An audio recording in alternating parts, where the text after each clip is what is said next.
election shall be held in 4 phases. The first date of notification will be 18th of September, followed by 20th, 22nd and 24th as the second, third and fourth phase. The date of polling would be 8th of October is the first date, and then 10th, 13th and 16th. Since these are party-based elections, therefore the counting shall take place after all the phases are over. And the counting would be on 20th of October at the respective district headquarters. The poll hours would be 7 a.m. to 2 p.m. and we are specifically indicating that the polling process, the entire poll process shall be completed on 27th of October.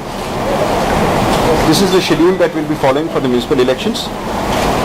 With the announcement of this schedule, the Model Code of Conduct comes in place. It would be expected that the candidates, the political parties and the state as well as the central government would follow whatever is required to be,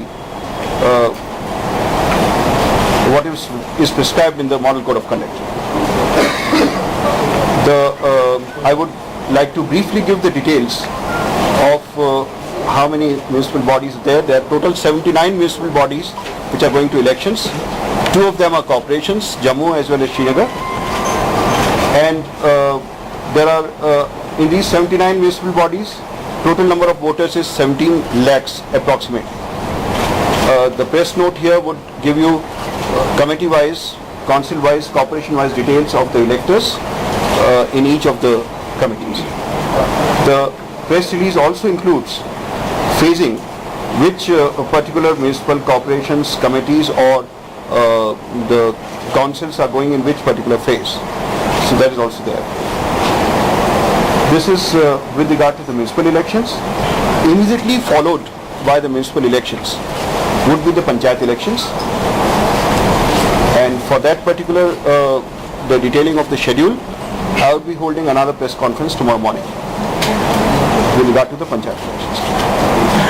Is it all? Yeah. Well, any, you can just circulate the press release which is there. Just 2 more things which are all the measures which are required to be taken have been taken by the SEC. But specifically I would like to point out a few things which are there which are new in this elections. Number 1 is that in the municipal polls, first time electronic voting machines are being used.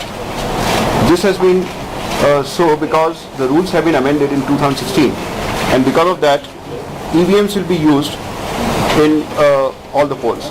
Number 2 is that we are also providing facility for voting by the migrants by means of postal ballot. This is again a first, because the last elections this was not done.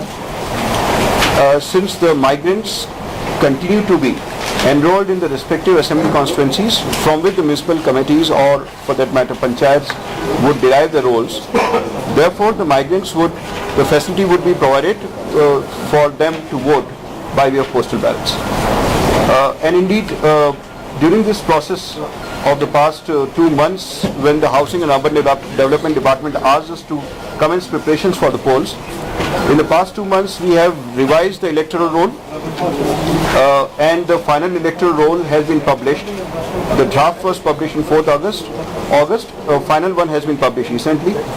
Also we have reserved the wards, and I would like to point out that out of 1145 wards which are there, out of these 1145 wards, 90 wards have been reserved for scheduled castes, 38 have been reserved for scheduled tribes, and out of these there are 31 and 13 respectively which are reserved for women in these respective categories.